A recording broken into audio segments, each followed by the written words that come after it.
तो छठ पूजा आज से शुरू हो गई है, लेकिन मुंबई में छठ पूजा को लेकर असमंजस बना हुआ है। राज्य सरकार और बीएमसी में तालमेल की कमी सामने आई है। बीएमसी ने कोरोना संक्रमण को देखते हुए समुद्र के किनारे छठ पूजा पर पाबंदी लगा दी। वहीं राज्य के मंत्री नवाब मलिक ने कहा कि पूजा पर कोई प्रतिबंध नहीं है। सिर्फ मनोरंजन और राजनीतिक कार्यक्रमों पर पाबंदी लगाई गई है, ऐसा उनका कहना है। और जहां भीड़ इकट्ठा होगी उन कार्यक्रमों को इजाज़त नहीं दी जाएगी। तो छठ को लेकर मुंबई के बीजेपी नेताओं ने कल राज्यपाल से मुलाकात भी की थी और इससे पहले बीएमसी ने एक नोटिस जारी किया था जिसमें कहा गया था कि समंदर तट या नदी के किनारे छठ पूजा पर पाबंदी रहेगी।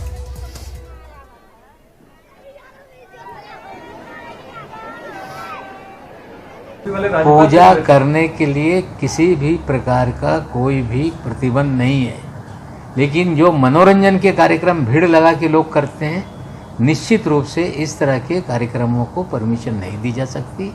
लोग जाएं, उगते सूरज को डूबते सूरज का अरदास करें, प्रार्थना करें, उस पर किसी भी प्रकार की पाबंदी नहीं है।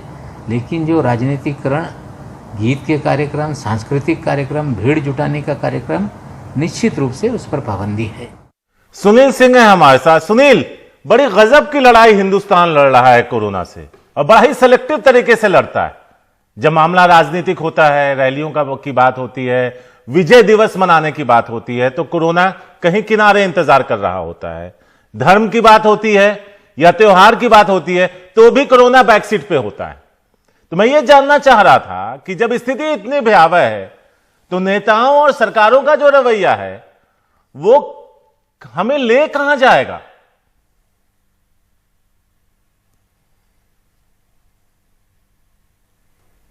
बहुत ही अस्पष्ट है, उलझी हुई है। खास करके अगर हम बात करें फिलहाल छठ पूजा की, तो आज से शुरुआत हो गई है और 20 की शाम को और 21 की सुबह सूर्य की उपासना देते हैं अर्घ देकर। लेकिन इसके लिए बड़ी संख्या में, लाखों की संख्या में मुंबई में भी बिहार के लोग रहते हैं जो कि समुद्र किनारे जाते हैं, छठ पूजा करते हैं।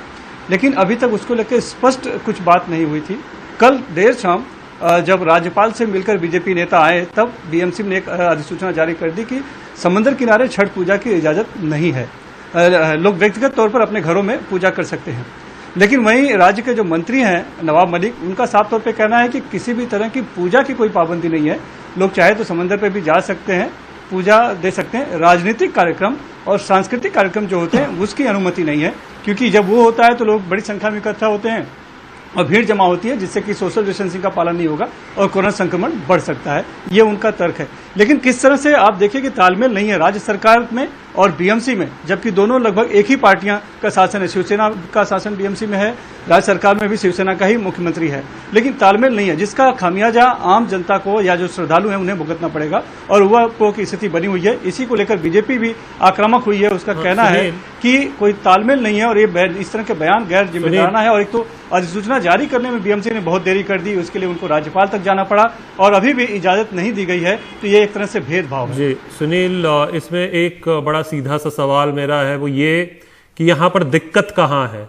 अगर मंत्री साहब कह रहे हैं कि जो बड़े कार्यक्रम है जहां भीड़ इकट्ठा होगी, कोरोना से जो दिक्कतें पेश आ रही हैं वो सबके सामने है, तो वहां पर अगर रोक लगी भी है और छठ पूजा करने में कोई रोक नहीं है, अगर आप भीड़ एक बड़ी गैदरिंग इकट्ठा नहीं हो रही तो उसमें दिक्कत क्या है? वो विपक्षी पार्टियों को भी क्यों दिक्कत है?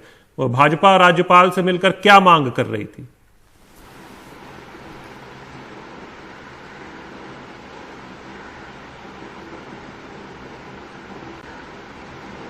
सुनील, आपको हमारी आवाज मिल पा रही है? तो सुनील तक हमारी आवाज नहीं पहुंच पाई। लेकिन सवाल यही है कि अगर कोरोना है और कोरोना से लड़ाई ना सिर्फ देश लड़ रहा है, पूरी दुनिया लड़ रही है, ऐसे समय में अगर एक बड़ी गैदरिंग है और जहां पर सभी लोग, एक भीड़ इकट्ठा ना हो, उस पर अगर रोक लगाई जाती है और आपके जो धार्मिक कार्यक्रम हैं अगर वो आप अपने धर्म के अनुसार, अपनी संस्कृति के अनुसार उनको अंजाम देते हैं, सूर्य नमस्कार, सूर्य की उपासना करते हैं, उस पर कोई रोक नहीं है, पूजा पर कोई रोक लेकिन नहीं यहाँ पे तो इसमें दिक्कत कहाँ होनी चाहिए? लेकिन एक चीज़ है, हम बड़े सेलेक्टिव तरीके से और अपनी सहूलियत के हिसाब से कोरोना की जंग में आगे लगातार बढ़ते जा रहे हैं।